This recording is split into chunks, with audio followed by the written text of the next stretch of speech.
Nouveau numéro, nous avons le plaisir de recevoir l'internationale française du Paris Saint-Germain, triple meilleure buteuse du championnat de D1 Arkema, et meilleure buteuse de l'histoire du Paris Saint-Germain, la Mbappé au féminin. Je vous présente Marie-Antoinette Katoto. Comment vas-tu? Ça va. Ça va, tout Ouais. simplement.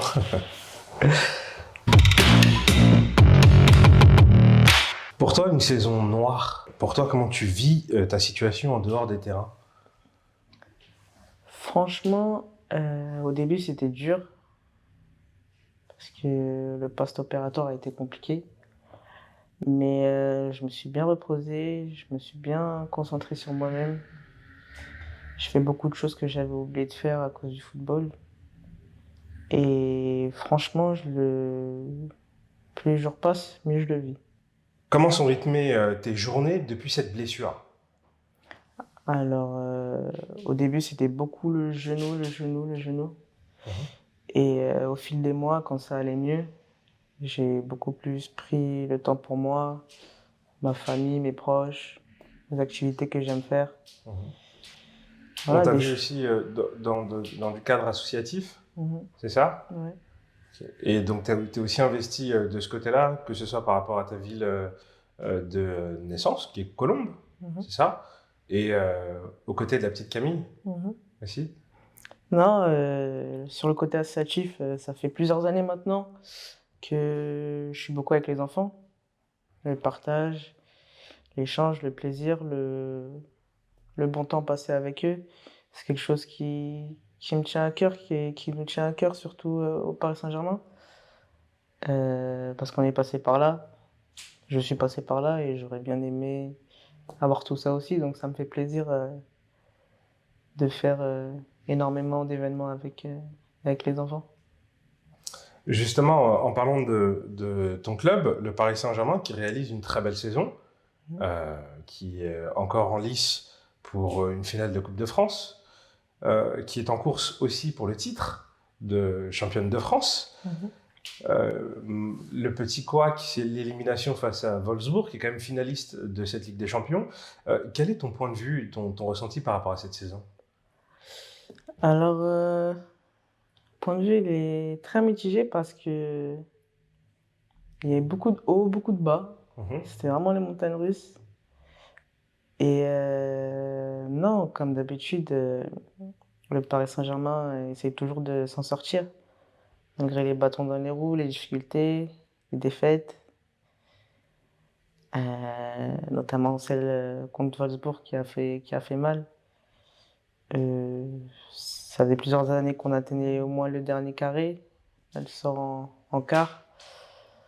On est au coude à coude avec Lyon en Mhm. championnat, sans défaite, parce Mhm. que beaucoup de matchs nuls, mais pas de défaite. Et puis, contre Lyon, c'est un rapport de force, c'est une confrontation directe, donc on sait que c'est sur un match, donc tout est possible.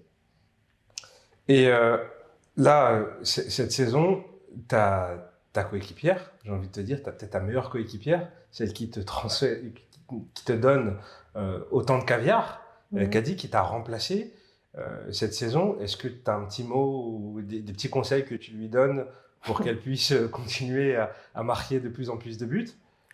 Non, non, c'est une joueuse exceptionnelle. Je pense qu'aujourd'hui, elle est capable de tout faire.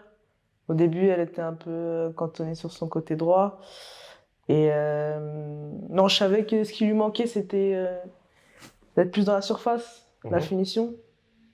Mais je savais qu'elle en était capable. Et bon, ça se voit un peu quand quelqu'un a le truc en plus devant le but. Je pense qu'elle l'a. Mhm. Et qu'il faut continuer de le travailler. Et cette saison, elle a très très bien montré. Elle est sortie de sa zone de confort. Elle s'est installée ailleurs.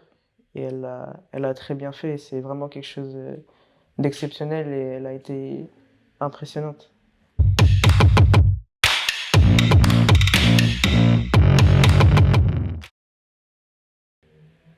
Cette image que tu viens de voir, Mhm, ta blessure en équipe de France, ce fameux match. mhm. Qu'est-ce qui s'est passé à ce moment-là? À quoi on pense? Est-ce que tu penses que tu as la possibilité, c'est juste une simple douleur, ou tu sais tout de suite que ton tournoi se termine, cet euro? ou dans quel état d'esprit on est en fait à ce moment-là, précisément? J'ai eu une première douleur la veille. Mhm. Et je pense maintenant avec le recul, je pense que j'aurais pas dû essayer de jouer le lendemain. Mais quand tu es dans une compète, quand tu as envie de jouer, je vais dire la vérité, la veille, je sentais aucune douleur. Mhm. Je sentais rien. Après, d'ici, on peut refaire le monde. Mais pendant le match, j'ai tout de suite compris que c'était terminé. Et que c'était comme ça, ça devait arriver. Chaque chose est faite pour que ça arrive. Et non, j'ai pas réalisé tout de suite, Mhm. parce que j'étais plus en train de réconforter tout le monde, Mhm. que ce soit mes proches, que ce soit les coéquipiers qui restaient dans la compétition. Mhm. Et ouais, j'ai réalisé beaucoup plus tard, je pense, allez, vers août, vraiment, Mhm. que ouais, là, les prochains mois, le foot, c'était terminé. Et justement, dans cette période, est-ce que tu as reçu beaucoup de soutien qui aujourd'hui, d'ailleurs, c'est un plaisir parce que tu te fais très rare Ouais. de te voir assez souriante et de te voir bien portante. Est-ce que tu as ressenti ce soutien-là? Oui, énormément. J'ai passé tous les derniers mois depuis le premier jour de ma blessure avec mes proches, avec beaucoup, beaucoup de soutien, avec les personnes extérieures aussi. Euh, que ce soit le staff de l'équipe de France, que ce soit l'ancien ou le nouveau, staff du Paris Saint-Germain, que ce soit des garçons et des filles. Mhm. Non, vraiment sur ça, je m'attendais pas beaucoup. Pourtant, Mhm. je me suis mis un peu dans ma grotte, mais Ouais. non, non, on a toujours, franchement, on a toujours pensé à moi et c'était beau. C'est agréable. Ouais. Alors, autre image, euh, ton premier titre de championne de France. À ce moment-là, tu penses à quoi? Quelles sont tes émotions? Et est-ce que tu penses que tu y es arrivé et que c'est un long chemin, un début de quelque chose? Ou bien c'est juste, c'est arrivé une fois et ça ne se reproduira plus? Et à ce moment-là, tu penses à tout plein de choses. Tu fais la saison parfaite, presque parfaite, Mhm. avec des filles incroyables, un groupe incroyable, un staff incroyable, avec une direction magique qui était là presque quasiment toute la deuxième partie de saison avec nous. Leonardo, il nous a beaucoup montré son soutien, il était quasiment là avec nous. Mhm. Nasser, pareil, Mhm. qui est supporter avec la fête, c'était. Franchement, c'est l'un de mes plus beaux moments, c'est le plus beau moment que j'ai eu au Paris Saint-Germain. À ce moment-là, tu dis que c'est le début. Mhm. C'est le début, c'est le moment pour construire de très belles choses. Après, il y a des destins qui, s- qui nous ont quittés Mhm. pour des choix. On peut en vouloir un peu à la direction, à notre club, à nous-mêmes, Mhm. je pense, parce que je pense pas que ce soit des filles qui avaient forcément envie de partir, mais de continuer de grandir Mhm. avec le Paris Saint-Germain. Donc tu te dis que c'est peut-être le début, et puis finalement, depuis, t'as l'impression que tout s'est écroulé, tout s'écroule. T'as l'impression que c'est incompréhensible. Mais on n'en oublie pas, pour rester quand même sur une image positive, il y a la possibilité encore de gagner le titre. Ouais, c'est sûr. Ouais. Mais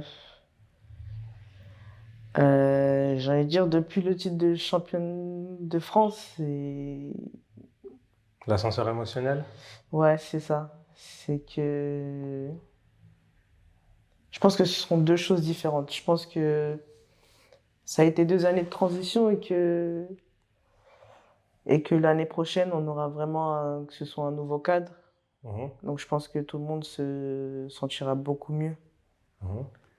et nous voir vraiment grandir parce que je pense qu'il n'y a pas eu une grande, grande évolution après le titre de championne de France. En parlant donc d'évolution, bah, il y a ta prolongation de contrat au PSG. Elle a été longue. On sait qu'elle a été Très très, très longue. Mais justement, est-ce que tu te sens soulagé? Parce qu'aujourd'hui, tu es quand même la tête de gondole, la Mbappé au féminin, si on peut dire ça comme ça. C'est le surnom que les supporters te donnent. Ton statut, cette prolongation, ton club de cœur? Ouais, non, la prolongation était très très compliquée, on va dire très très longue.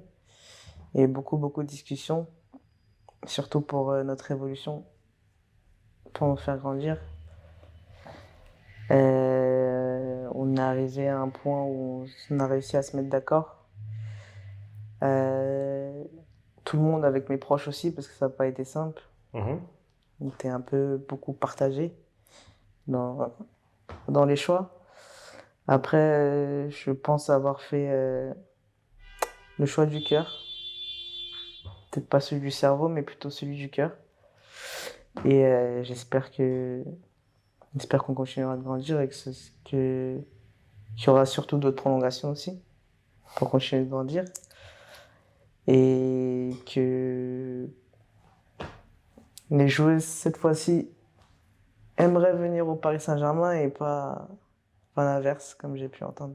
Je vais te demander de répéter après moi, en levant la main et en regardant donc la caméra qui est juste là, la main droite. Ok. Voilà.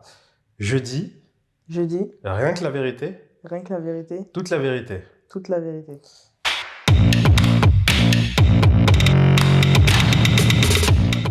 Marie, ton musicien préféré? Ah, j'en ai plein. Si tu dois en choisir un, à l'heure actuelle. Un, Ouais. Michael Jackson. Ok. Le plat que tu préfères? Bah, j'en ai plein aussi. Ah, m'a dessous. Comment vois-tu l'évolution du football féminin? À l'heure actuelle, Oui. bien. Très bien. Thierry Henry, quel est ton point commun avec lui? Je ne sais pas. Le poste, peut-être? Tu ne souris jamais quand tu marques des buts. Pourquoi? C'est une question d'un supporter. C'est vrai? Oui. Marie ne sourit pas assez. Ouais, c'est vrai, on me le dit souvent. Et plus on me le dit, moi je vais sourire. Donc il faut laisser le temps, c'est ça? Ouais, il y a des jours, je vais sourire, il y en a d'autres, non. Ok. Le mot que tu préfères? Loyauté. Que représente pour toi l'arrivée d'Hervé Renard? Une très bonne chose. Ton idole masculin et féminin dans le monde du football? Ronaldinho. Mhm. Oh, chez les filles, on est pas. Ok. Et pour finir, la question que tout le monde attend et se pose, seras-tu sur les terrains en Australie cet été? Je me pose la question aussi. Je peux pas répondre. Merci à toi, Marie. Ça a été un plaisir de te recevoir et que tu puisses répondre à nos questions. Qui a dit qu'être hors jeu ne faisait pas partie du jeu?